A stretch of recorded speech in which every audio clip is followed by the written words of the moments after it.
ቀዳሚ ክሳታችን እንደቀጠለ ይገኛል። በእንግዳ ሰዓት ላይ ያለነው ዛሬ እንግዳችንን ስንጋብዝ እንግዲህ በተለይ ደግሞ ወንዶችን የተመለከቱ ሐሳቦችን እናነሳ ዘንድ ነው።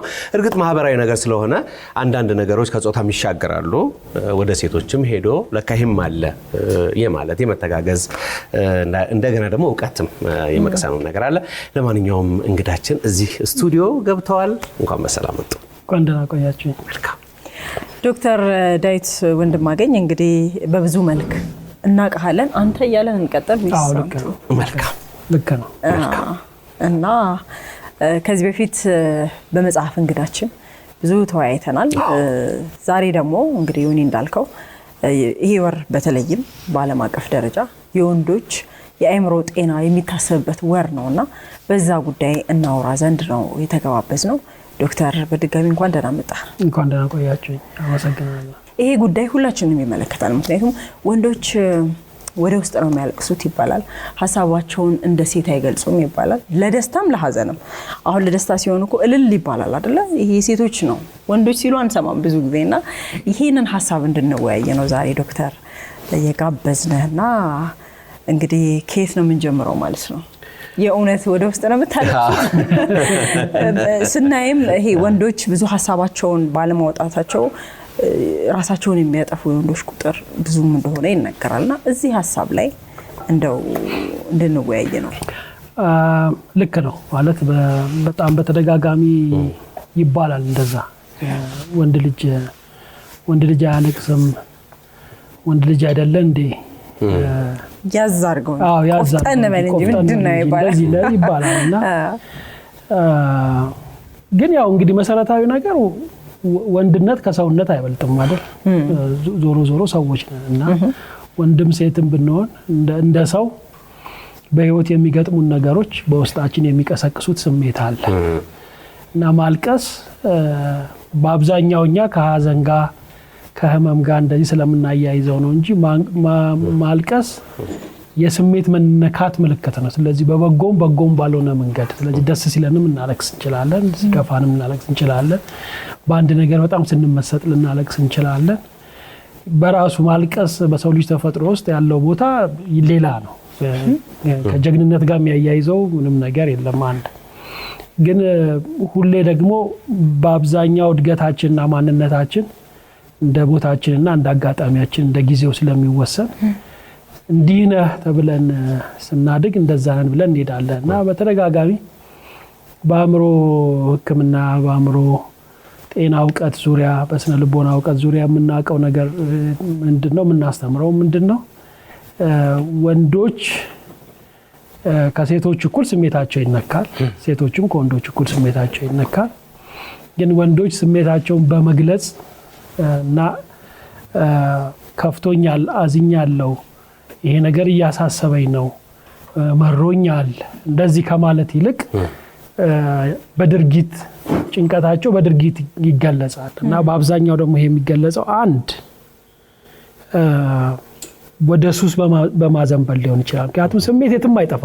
ካዘንኩኝ ምንም አድርጌ ውስጥ የቀበርኩት አልቀበርኩት የትም አይሄድም።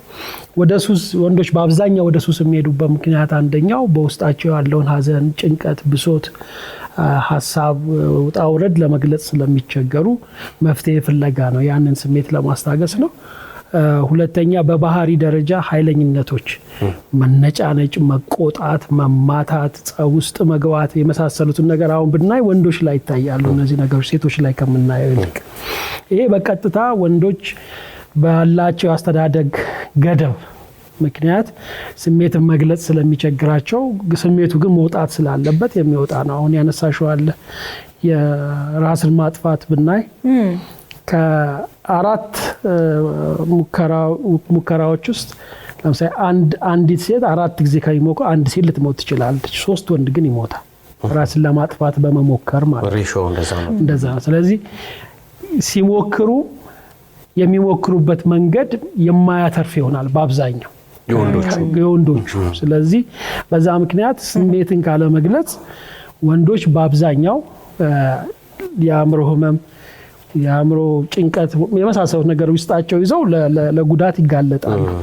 ይሄ እንግዲህ ከእርዳታ መፈለግ ባህሪም ጋር ይያያዛል። ለምሳሌ ወደ ሕክምና ተቋም ሄዶ ሕክምና የሚጠይቁ ወንዶች ናቸው ሴቶች በአብዛኛው ብለን ብናይ ብዙ ጥናቶች የሚያሳዩ ሴቶች ናቸው። ወንዶች ከፍቶኛል ሀዘን የተሰማኝ ነው ለሌላም ህመም ቢሆን ማለት ነው አእምሮ ህመም አንድ ነገር ነው ለሌላም ህመም ወንዶች ሐኪም ጋር ሄዶ አሞኛል ማለት እስኪወርቁ ድረስ በጣም የሚቸገሩበት ነገር ነው በጣም እና በጣም በተለያየ በዛ ምክንያት ህመማቸው ከዘገየ በኋላ ወደ ሕክምና ሊመጡ ይችላሉ ብዙን ጊዜ ግን በመቻል ያሳልፉታል ደህና ነኝ በማለት አይ እንዴት ብዬ እናገራለሁ በማለት እንደዚህ ያሳልፋሉ ስንጀምሩም ፕሮግራሙን ማህበራዊ ጉዳይ ነው በነገራችን ላይ እንደዚህ አይነት ነገሮች እንደው የሆነ ጊዜ ብቅ ያሉ ምንጫወታቸው ወይ ወደ ሚዲያ ምናመጣቸው ብቻ መሆንም የለባቸው የሁል ጊዜ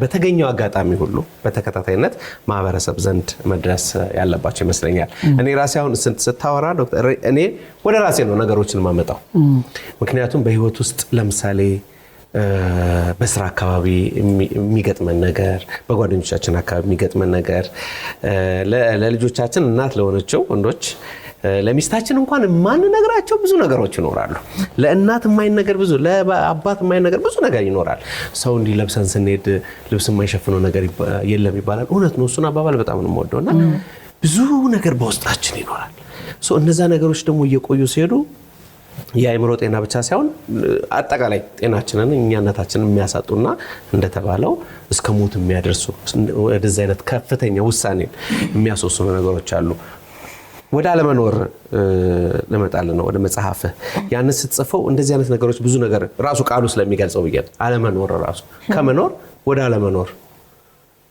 ከዚህ ጋር እስኪ እናያይዘው የወንድ ልጅ ወደ ውስጥ ማልቀስ እንግዲህ ወደ ምድር ስንመጣ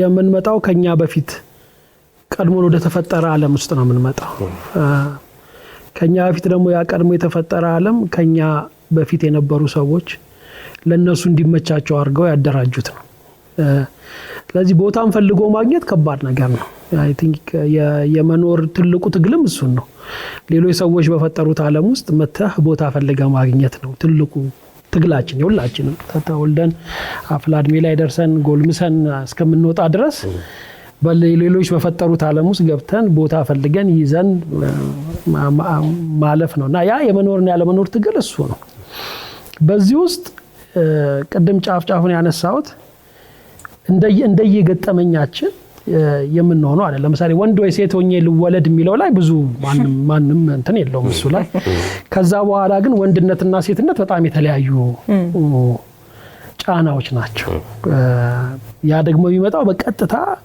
ካደግንበት ከማህበረሰብ አኗኗር ባህል በሂል ስርዓተ ምናምን እንደዚህ ከዚህ የሚመነዘር ነው የሚሆነው ወንድ መሆን ሴት መሆን እንደዚህ መሆን የሚለው ስለዚህ ማንነታችንን ከውጭ ወደ ውስጥ እያስገባን ከውጭ እያስገባን እኔ እንዲህ ነኝ እያልን እንሄዳለን በኋላ ከውጭ እንዳስገባ ነው እንረሳና እሱን መሆን ያለብን ይመስለኛል ለምሳሌ ወንድ ልጅ ማልቀስ የለበትም ወንድ ልጅ የሚያለቅሰው በልቡ ነው ተደብቆ ነው ሰው ፊት አይደለም በውስጡ ነው እንባው ወደ ውስጥ ነው የሚፈሰው እንደዚህ ይሄን ከውጭ ያስገባውት ሐሳብ ነው ከውጭ እንዳስገባውት ግን አላቅም ስለዚህ የሚያስለቅሰኝ የሚያሳዝነኝ ነገር ሲመጣ የሚያሳዝነኝ ነገር መኖሩ ሳያንስ መግጠሙ ሳያንስ ችግሩ የሚሆነው ማውጣቱ ነው ስለዚህ ለማውጣቱም እንኳን መደበቅ ልፈልግ ነው ማለት ነው ይሄ ከፍተኛ ለሆነ የውስጥ ግጭት ይፈጥራል ብዙ የአእምሮ ህመም ችግሮች ከሚነሱበት ምክንያት አንዱ ብለን በመሰረታዊነት የምናያቸው ነገሮች ግጭቶች ናቸው አንድ ግጭት በውስጣችን ያሉ የስሜትና የፍላጎት ግጭቶች ሊሆን ይችላል ይሄን ፈልጋለሁ ግን ማድረግ አልችልም ሁለቱንም ፈልጋለሁ በአንድ ጊዜ አይሆንም ሁለቱንም አልፈልግም ግን የግድ ማድረግ አለብኝ የህይወት ሁኔታ ስለሆነ እነዚህ ግጭቶች በውስጣችን አሉ እነዚህ ልናወጣ የምንችለው አንደኛው በመነጋገር ነው እና አሁን ዮኒስ እንደነበረው መናገር ግን የማይፈቀድልኝ ከሆነ ይሄንን ግጭት በውስጤ ማስታመም አለብኝ ማለት ነው አስታመሜ ብተው ምንም ችግር አልነበረውም ግን መገለጹ አይቀርም ለምሳሌ ማልፈልገውን ነገር ያረኩ ኮን ይታወቃል እኔም አቃለሁኝ የሚያየም ሰው ማልፈልገውን ነገር ያረኩ እንደሆነ ያቃል ያማረኝ ሲቀርብኝም አቃለውኝ እኔም ሌላም ሰው እንደ ያማረኝ እየቀረብኝ እንደሆነ ያቃል። እነዚህ ግጭቶች አንድ በውስጤ ሁለት ከውጭ ጋር ያለን ግጭቶች በአጠቃላይ ከፍተኛ የሆነ የመኖር ጫና ይፈጥራሉ። አለመኖር የሚለው ሐሳብ ከዛ የሚመነዝ ነው። ከዛ የመኖር ጫና ጋር ስናየው መስለን ለመኖር የምናረገው ጥረት አለመኖር ነው። ምክንያቱም አሁን ያልካቸው ነገሮች ሁሉ በውስጤ ይዤ ማለት ሚስት ኖሮኝ ልጅ ኖሮኝ ጓደኛ ኖሮኝ እናት ኖሮኝ አባት ኖሮኝ ብዙ ስራ ባልደረባ ኖሮኝ ይሄን ሁሉ መጠቀም ካልቻልኩ ከዚህ ሁሉ ሰው ጋር ማውራት ካልቻልኩ ከፍቶኛል እኮ ወንድሜ እህቴ ባለቤቴ አዝኛለሁ ማለት ካልቻልኩ ከባድ ትግል ነው የሚሆንብኝ አይደለ? ትክክለኛው የህይወት ትግል እሱ ነው ማለት ምን ያህል ነው የምችለው ከሰው አውጥቼ መንገር ምን ያህል ተፈቅዶልኛል እኔስ ለራሴ ምን ያህል ፈቅጃለሁ የሚለውም ማሰብ ይፈልጋል።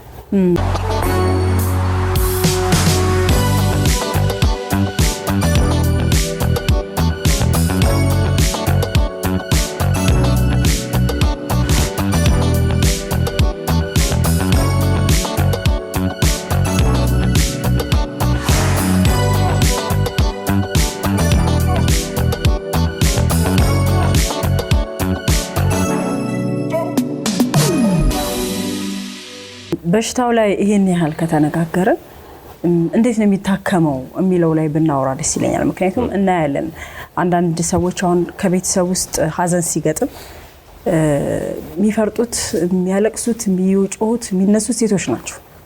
ወንዶች አይሆኑም እያለን አይደለም፣ እንደዛ የሚያደርጉ አሉ። የማያደርጉት ላይ ነው እያወራን ያለ ነው።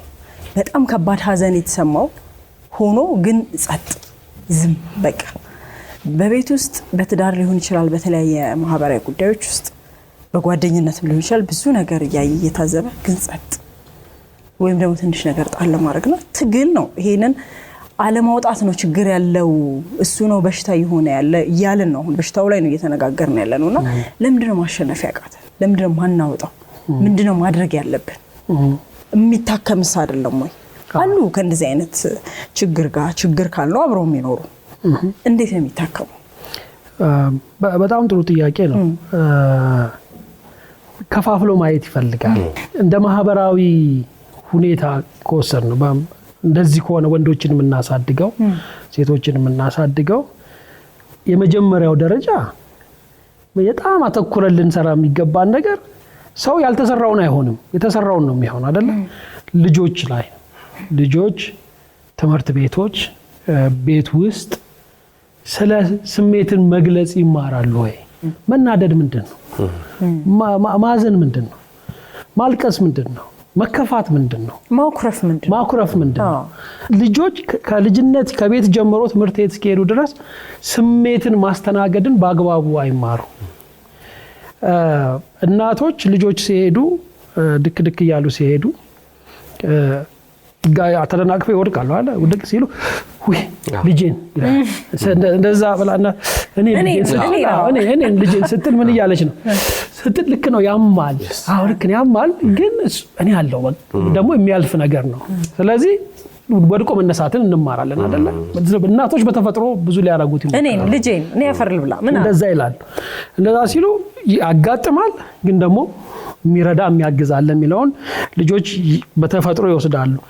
ይሄን ግን በትምህርት ማስተማር እንደ ማህበረሰብ ችግር ነው ብለን ከወሰድን ማስተማር ስራዬ ብለን ትምህርት አወጣን ካሪኩለም ቀርጸን ይሄን ልጆች እንዲማሩ ማድረግ አለብን። ብዙ ነገር ይማራሉ። ከሚማሯቸው ነገሮች ውስጥ የግድ አንድ ሳብጀክት መሆን የለበትም፣ ግን ምናልባት በማህበረሰብ ትምህርት ውስጥ ሊሆን ይችላል ምናምንስ ማስገባት። ስለዚህ የሚያድጉ ልጆች ስሜትን መግለጽ፣ መለየት፣ ማወቅ፣ የሚሰማንን ስሜት ማወቅ አንደኛው ነገር። አሁን ወንዶች ሴቶችም ወንዶችም ስሜታችንን ማወቅ እኔ እንግዲህ ሙያዬ ስለሆነ ሁሌ የምሰራው ነገር ስሜትን ማወቅም ይቸግረናል። ተናድጃለሁ፣ አዝኛለሁ፣ አንዳንዴ ያለ ቆኛል እንደዚህና ምን ሆነሃል ወይ ምን ሆነሻል ነው ሲባል አይ በቃ ደህና አይደለሁም ከዛ ይጨንቀኛል።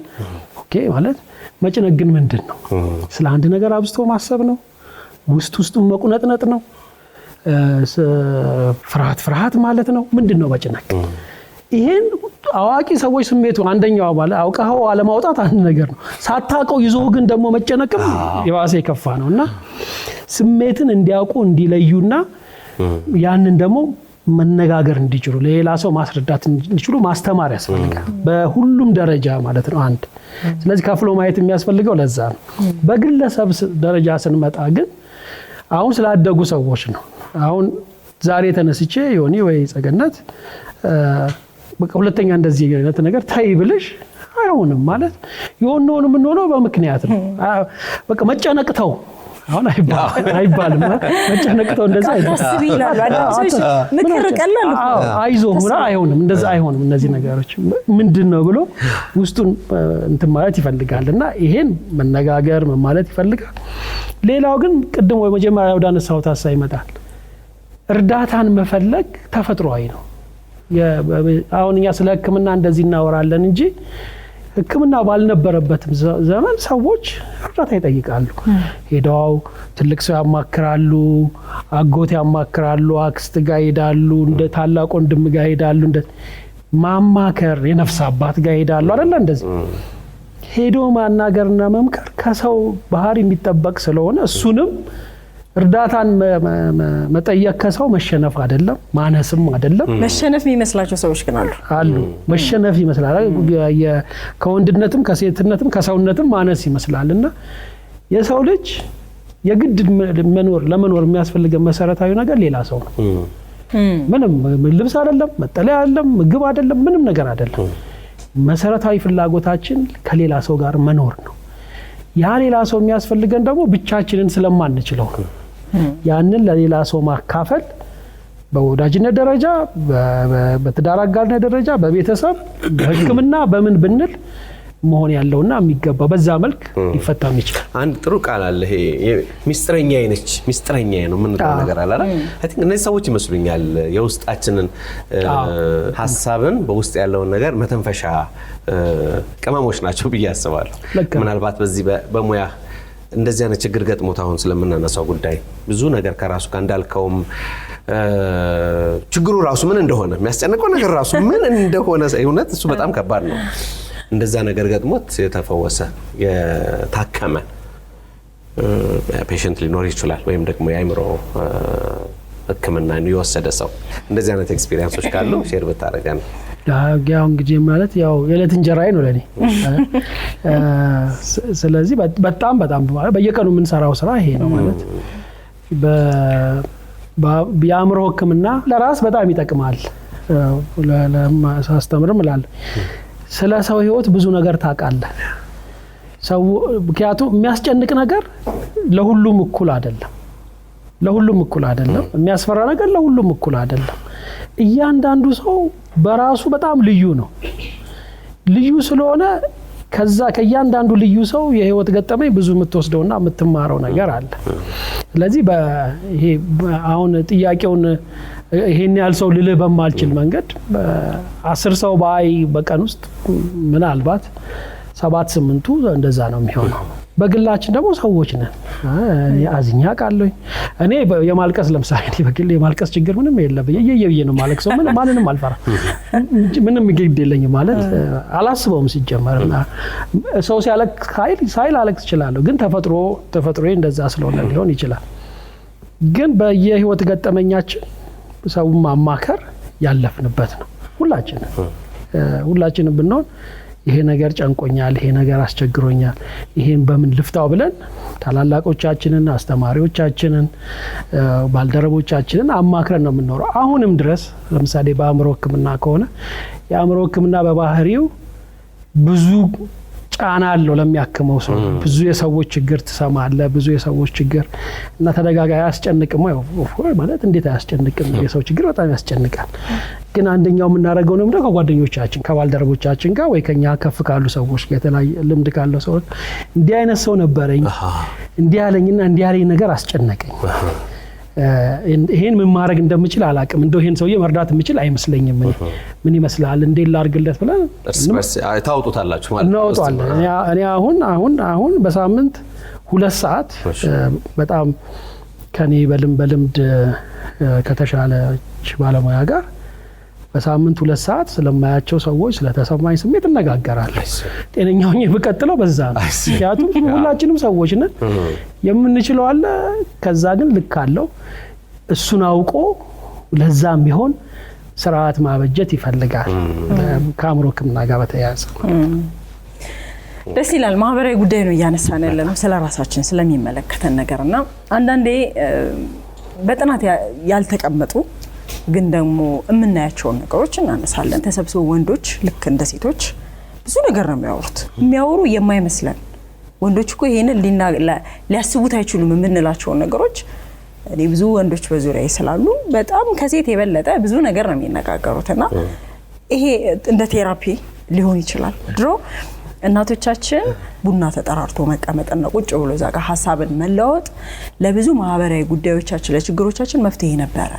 አሁን ያ ነገር ስለቀነሰ ብዙ ነገር መጣና በጣም ፕሮፌሽናል ወደሆነ መንገድ ሄዶ ስነልቦና ማማከር ምናምን ወደሚለው ሄደ በዚህ ውስጥ ምን አነሳው ሴቶችን ወንዶችን ግን ስናስገባ አሁን በደንብ ቦታውን በተሻለ ያዙ ይመስለኛል ብዙ ነገር ቁጭ ብሎ የሚያወሩት በቃ ከስራው ውጭ መፍትሄ ሊሆን ይችላል ይሄ እንደ ቴራፒ ሊወሰድ ይችላል በጣም ልክ ነሽ ማለት ብዙ ጊዜኛ አሁን ቴራፒ እንደዚህ ማማከር ምናምን ስንል እንደው ከሰማይ አመተን የፈጠርነው ነገር ይመስላል አይደል ግን ሁሉ ነገር ከማህበራዊ ህይወት የተወሰደ ነው ማለት ሰው ማማከር እኛ የፈጠርነው ነገር አይደለም ማለት እኛ አሁን ሰልጥነን ተምረን የምንሰራው ነገር ሆኖ እንጀራችን ሆኖ እናረጋዋለን ግን ይሄ ነገር ከመኖሩ በፊት ሰዎች ያረጉት የነበረ ነገር ነውና በማህበራዊ ትስስር ውስጥ እሱ ሲቀንስ ያንን ተከክቶ የመጣ ነው የተካ የመጣ ነገር ነው የቡናው ምሳሌ አነሳሽው አሁን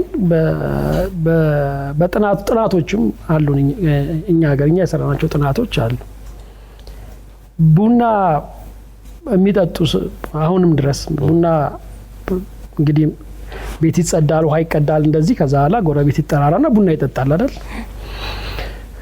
ሴቶች ናቸው ዛት ቡና ሲጠጡ የሚቀመጡት ሲቀመጡ ብዙ እድል ይፈጥርላቸዋል ስለ ኑሯቸው ለመነጋገር ስለ ባሎቻቸው ለመነጋገር ምክንያቱም አሁን ለምሳሌ እኛ በምናየቀው ባጠናው ጥናት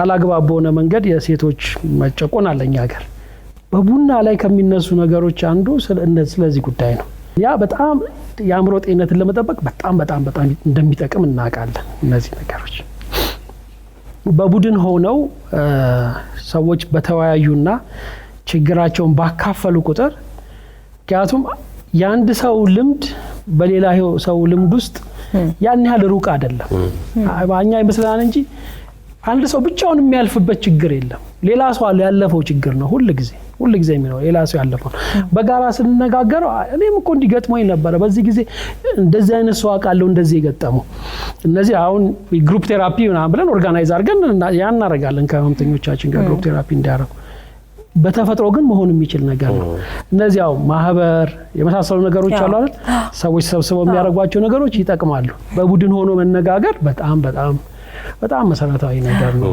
ቀደም ያልነው አሁን በትምህርት ቤቶች አካባቢ እንደዚህ ልጆች በቡድን እያደረጉ እንዲወያዩና ቢደረጋው በጣም ጥሩ ነገር ነው ግን ብዙ ነገር እየቀረ መጣ አሁን 15 ደቂቃ ፊክስድ የሆነ 15 ደቂቃ ቢኖር በቀን ውስጥ እና ሰዎች በዛ ሰዓት ቢገናኙ ይወያያሉ ሁሉም የፈለገው ሰዓት ሻይ ከጠጣ ግን አይሆንም አላማውን ይስታልና ሰዎች በጋራ ተገናኝተው የሚወያዩበትን አጋጣሚ መፍጠር በጣም መሰረታዊ የሆነ ህክምና ነው አንዳንዴ እኮ ሳናቀውም እኮ ጸጊ ለምሳሌ የሆነ ሚስተር ስትነግረኝ ወይ ሚስተር በላይ ያዘችው ነገር ስትነግረኝ ከዛ ኢኩቫለንት የሆነ ነገር ደግሞ እኔ ያልነገርኳትን ነገር ሳላውቀው ፕላን ሳላረክሶ ከውስጥ ይወጣል ማለት ነው ሶሉሽኑ ደግሞ ጸጊ ጋር ሊኖር ይችላል የሷም ጥያቄ እኔ ጋርና ማህበራዊ ግንኙነቶቻችን መልካም ናቸው ለዚህ እንደው እናጠቃለው ብለን ነው ዶክተር ከልምድ ከጻፍካቸው መጽሐፍት ከኑሮ ከአባትነት ከወንድነት እንደዚህ ወንድ ልጅ ወደ ውስጥ ነው የሚያለቅሰው ከሚለው ሐሳብ አንፃር ማህበረሰብ ምን ሊያውቅ ይገባል ትላለህ የማጠቃለያ እናርገው ጥሩ ጥያቄ ነው ዋናው መሰረታዊ ችግር ያለው ወንዶችንና ሴቶችን የምናሳድግበት መንገድ በመሰረታዊ ሁኔታ ችግር ያለበት መሆኑ ነው ለኔ የሚታየኝ ነገር እሱ ነው በማንኛውም ምክንያት ወንድነት ሴትነት የተለያዩ ሆነው ሊመጡ ይችላሉ ግን ስሜትን በተመለከተ ወንድ ልጅ እንዲህ ነው ወንድ ልጅ እንዲህ አይደለም ሴት ልጅ እንዲህ ና ሴት ልጅ እንዲህ አይደለም የሚለውን በሰውነት መተካት የሚፈልግ ይመስለኛል። ለሁሉም ሰው የሚጠቅም በጎ ነገር ለወንድም ለሴትም ይጠቅማል። ስሜትን አውጥቶ መግለጽ ለወንድም ለሴትም የሚጠቅም ነገር ነው። ያ የሚገለጸው በማልቀስ ከሆነ ወንድ ልጅ ቢያለቅስም ምንም ችግር የለውም። ያ የሚገለጸው በመናገር ከሆነ ወንድ ልጅም ሴት ልጅም ችግራቸውን ቢናገሩ ምንም ማለት አይደለም የሚል መሰረታዊ የሆነ እንትን ይፈልጋል ማለት ስምምነትና አቅጣጫ ይፈልጋልና ያለው እንግዲህ ወደ እውነቱ ስንመጣ ይሄን ነገር ማሻሻል የምንችለው ልጆቹን በማሳደግ ነው ብዬ ነው የማስበው። ኢትዮጵያ በጣም ብዙ ሚሊዮን ሰው አለ። መርሳት የሌለብን ነገር በጣም ከግማሽ በላይ ህጻናትና አፍላ ወጣቶች ናቸው። ስለዚህ ተስፋ ያለው ሀገር ነው። እነዚህን ህጻናትና አፍላ ወጣቶች ማስተማር መማራቸውን ማረጋገጥ የሁላችንም ኃላፊነት መሆን አለበት። ከዛ ምን አይነት ሰው ይሆናሉ የሚለው በዛ ይወሰናል። ግን እስካሁን ድረስ እንግዲህ በዚህ ችግር ውስጥ ያሉ ሀሳባቸውን የማይገልጹ ሀሳባቸውን መግለጽ ደግሞ መሸነፍ የሚመስላቸው ከ50 በላይ የሆኑ ሰዎች ደግሞ ለነሱ መፍትሄ የለም ማለት ግን አይደለም። ያው መወያየት መሸነፍ አይደለም፣ መነጋገር ነው። ሀሳብን መናገር ዞሮ ለሰው ልጅ ሰው ነው አስፈላጊ ቅድም እንዳልነው። ስለዚህ አንዳችን መፍትሄ እናገኛለንና እንነጋገር ነው። በዓለም አቀፍ ደረጃ የወንዶች የአእምሮ ጤና እንግዲህ ይታሰባል ወደ ራሳችን አመጣ ነውና ዛሬ ከዶክተር ዳዊት ወንድማገኝ ጋር በጣም ጥሩ ጊዜ አሳለፍን። ዶክተር በጣም እናመሰግናለን። ጊዜ ይስጥልኝ። አመሰግናለሁ ለታችሁ። መልካም እንግዲህ ውይይታችን ይሄንን ይመስላል። ብዙ ትምህርት ታገኛላችሁ ብለን እናስባለን። የቅዳሜ ከሰዓት ሌሎች ዝግጅቶቻችን ይቀጥላሉ። አብራችሁ ቆዩ። ውድ የኢቢኤስ ቴሌቪዥን ተመልካቾች፣ ይህ በስክሪኑ ላይ የምትመለከቱት ትክክለኛው የፌስቡክ አካውንታችን ነው። እንደተለመደው በፕሮግራሞቻችን ላይ ያላችሁን ገንቢ አስተያየት እየጻፋችሁልን ላይክ እና ሼር ማድረጋችሁን ለማስታወስ እንወዳለን። ኢቢኤስ ቴሌቪዥን የርሶ ቀዳሚ ምርጫ።